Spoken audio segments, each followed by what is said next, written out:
vous le savez, en termes de biodiversité, on est quand même loin d'être arrivé au bout du chemin. Et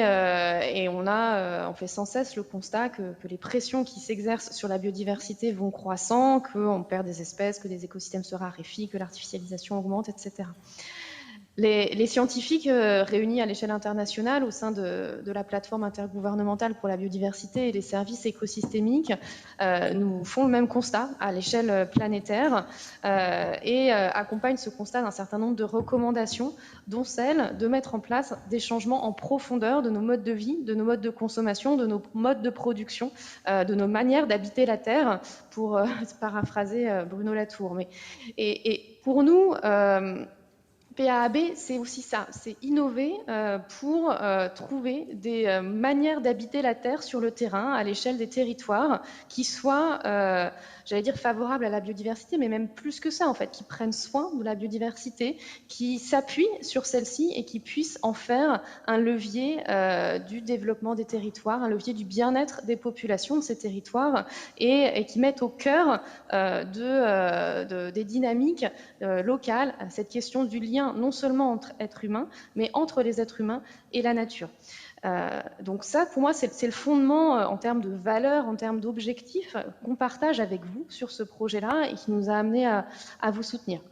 Après, quand on pousse un cran un petit peu plus loin, évidemment, ce projet, il fait aussi écho à nos stratégies européennes, nationales, en faveur de la biodiversité, qui encouragent le développement de coalitions multi-acteurs, qui disent toutes maintenant, c'est quelque chose de vraiment très très clair, que les collectivités locales, que les agriculteurs, que les entreprises, que tous les acteurs doivent s'engager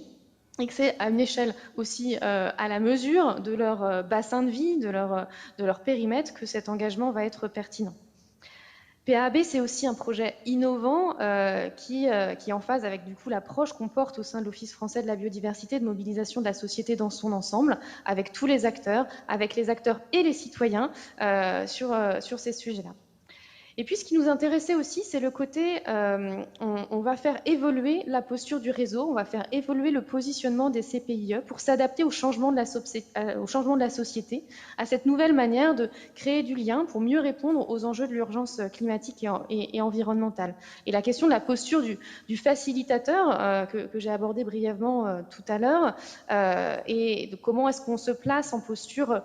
d'écoute, en posture de cœur de réseau, en tout cas, où l'objectif, c'est vraiment de travailler ensemble à un projet commun. Cette posture-là, elle nous semble vraiment intéressante dans ce contexte de changement transformateur, de changement en profondeur qui est vraiment nécessaire. Le travail que mènent les CPIE va permettre d'amplifier avec les PAB dans les territoires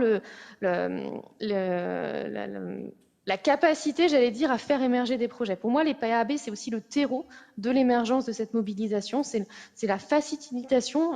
du projet et cette intelligence collective que vous stimulez sur les territoires, ça permet de construire des projets à la fois ambitieux et réalistes. Et ça, c'est vraiment très, très important pour qu'ensuite ces territoires s'appuient, comme je le disais tout à l'heure, vraiment sur la biodiversité pour accroître leur résilience, pour accroître leur capacité à travailler avec le vivant. Pour moi, ce sont vraiment de belles synergies que nous pouvons construire ensemble entre cette initiative engagée pour la nature et les CPE via les PAAB.